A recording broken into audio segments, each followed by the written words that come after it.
ศิลปินลาวและศิลปินไทยไม่พอใจกับนิสัยคนลาวบางคน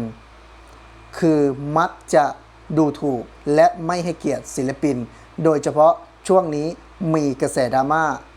โดยเฉพาะศิลปินลาวที่มีคนลาวบางกลุ่มเอามาเปรียบเทียบว่าไม่มีความสามารถเท่าขี้เล็บของศิลปินเกาหลีเดี๋ยวบยอดพาทุกคนไปดูกันครับมื้อนี้ขออนุญาตมาเว้าเรื่องดราม่าก่อนเพราะว่าตอนนี้ดราม่าของเฮามันอยู่ที่เรื่องของการหลงประเด็นเนาะเข้าเรื่องเลยซะตอนก่อนหน้านี้หลังจากที่โชว์งานของใหม่ๆมันมาที่ห้างแตกเมื่อกี้นี้มันก็มีหลายคนเอาไปโพสต์อยู่ X อยู่เพจอยู่กลุ่มเนี่ยต่างๆเว้าถึงว่าคนลาวบ่มีมารยาทในการรับชมหรือว่าบ่มีมารยาทในการที่ว่าให้เกียรติศิลปินซึ่งในนี้ก็จะตั้งอยู่2ประเด็นคือศิลปินไทยและศิลปินลาวการให้เกียรติศิลปินไทยก็คือมีหลายคนที่ว่าล่วงละเมิดหรือเฮ็ดพฤติกรรมที่มันบ่เหมาะสมกับศิลปินไทยบ่ให้เกียรติเขาว่าซั่นซะโดยการที่มีการดึงแขนจับนั่นนู่นนี่แทนที่ควรเบิ่งในระยะที่เหมาะสมแล้วก็ให้พื้นที่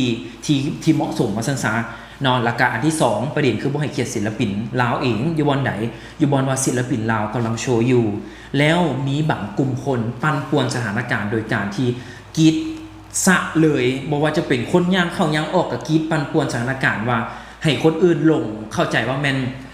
ศิลปินคนนั้นมาแล้วอย่างต่างๆว่าง่ายๆว่าสร้างอุปทานหมู่ปั่นป่วนเพื่อเฮ็ดให้บรรยากาศงานนั้นมันวุ่นวายโดยขณะนั้นที่มี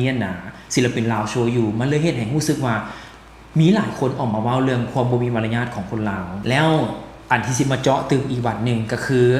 รู้สึกว่ามีศิลปินของคนลาวก็ออกมา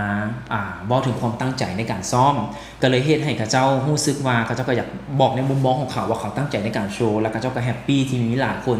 ให้กำลังใจแล้วก็ติดตามในมื้อนั้นแต่ว่ากลุ่มกันข้ามมันมีบางกลุ่มคนที่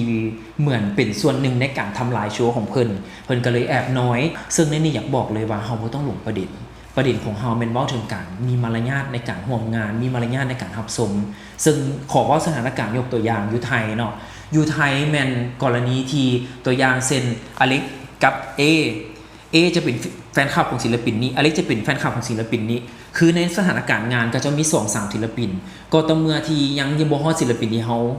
มักขึ้นมาเฮากับคันบ่กรีดบ่หยังหรือหยังต่างเฮาก็นั่งเบิ่งซื่อๆกันให้บ่ต้องปั่นป่วนหยังของกระเจ้าเพราะว่าเฮาต้องให้เกียรติศิลปินคนอื่นที่กระเจ้ามักอยู่เทิงเวทีนำหรือให้เกียรติโชว์นำซึ่งกลุ่มกันข้ามคนลาวเฮ็ดคือค่อยบ่สนค่อยกรีดซะค่อยอยากเฮ็ดหยังค่อยก็เฮ็ดบางเทื่อคนย่างเข้าย่างออกก็กรีดปั่นป่วนกันหยังต่างๆมันเลยเฮ็ดให้รู้สึกว่า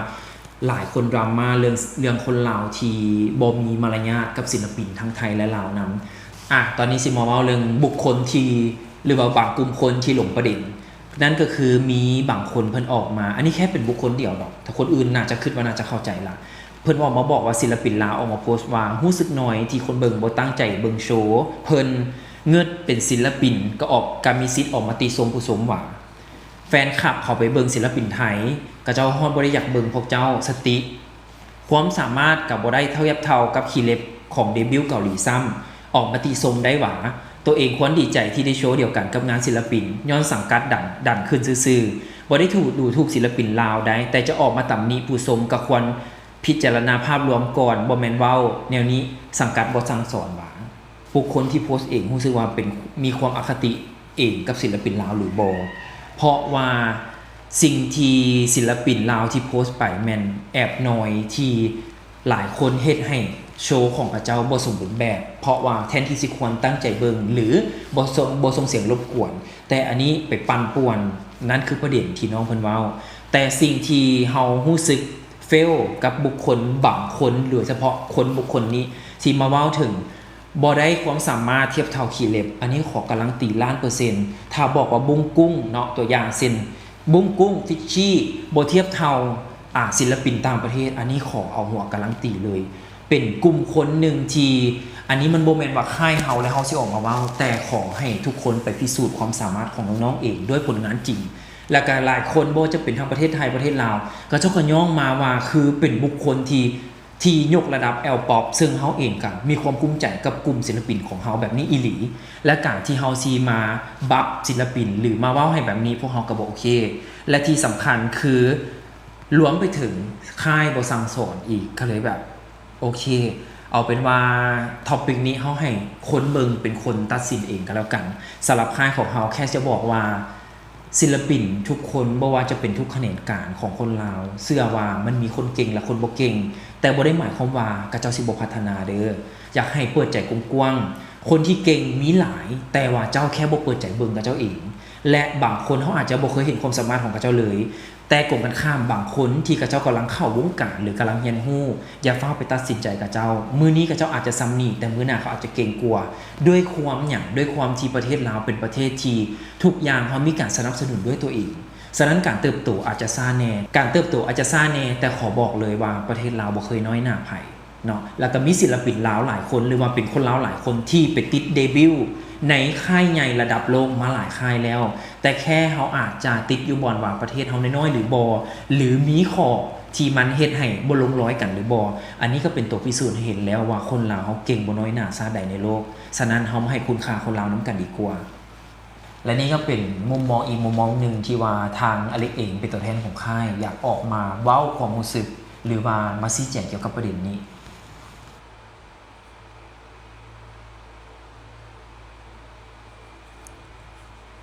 สวัสดีครับพี่ๆทุกคนครับคลิปที่ให้ดูไปนะครับก็เป็นคลิปของศิลปินลาวนะครับที่ออกมาพูดถึงเรื่องราวที่เกิดขึ้นนะครับมีการดราม่ากันมีการถกเถียงกันโดยเฉพาะเรื่องของจิตสำนึกหรือว่านิสัยของคนลาวบางคนนะครับที่เห็นแก่ตัวเนาะนะครับไม่ให้เกียรติศิลปินลาวด้วยกันเองนะครับแล้วก็มักจะล่วงนะครับละเมิดศิลปินไทยนะครับเหมือนแบบว่าทำพฤติกรรมไม่เหมาะสมนะครับนั่นคือสิ่งที่เกิดขึ้นจริงๆนะครับแน่นอนครับสิ่งต่างๆเหล่านี้ครับล้วนแต่เป็นความจริงนะครับที่ไม่สามารถที่จะปฏิเสธได้นะครับมันก็เกิดขึ้นจริงๆในสปป.ลาวบ้านเราเนาะนะครับแล้วพอทีนี้ครับสิ่งเหล่านี้นะครับมันเกิดขึ้นนะแล้วใครเป็นคนรับผิดชอบนะก็ยังไม่มีนะครับก็คือสิ่งที่ได้เห็นนะครับนะจากที่ได้ฟังเนี่ยพอเขาพูดนะครับพูดความจริงอยากให้มีมารยาทนะครับอยากให้มีจิตสำนึกกลับออกมาด้อยค่านะครับว่าเนี่ยศิลปิน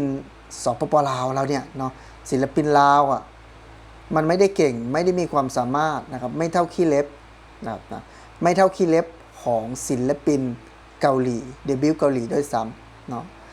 ซึ่งถ้าหากว่าจะให้ไปเก่งเหมือนคนเกาหลีแน่นอนว่าถ้าเปรียบเทียบกันเนาะมันก็เป็นไปไม่ได้นะครับเพราะว่าประเทศเขานะครับมันก็เป็นประเทศที่พัฒนาแล้วนะครับเขามีโอกาสได้ไปสู่เวทีโลกนะครับได้มีโอกาสได้เห็นนะครับสิ่งต่างๆเนาะที่บ้านเรามันยังไม่มีนะครับอย่าบอกว่าเราจะไปแข่งระดับโลกนะครับแค่ว่าเราได้ข้ามมาทางฝั่งประเทศไทยนี่ก็มีอยู่มีกินแล้วแค่นี้ก็ถือว่าดีใจแล้วแต่ว่าจะเอาไปเปรียบเทียบกับประเทศเกาหลีแน่นอนว่ามันก็คงไม่สามารถที่จะเปรียบเทียบได้นะครับแต่สิ่งที่เกิดขึ้นเนี่ยมันจะเชื่อเหลือเกินว่าถ้าเข้าใจกันนะครับเคารพซึ่งกันและกันเนี่ยจะไม่มีเรื่องราวแบบนี้เกิดขึ้น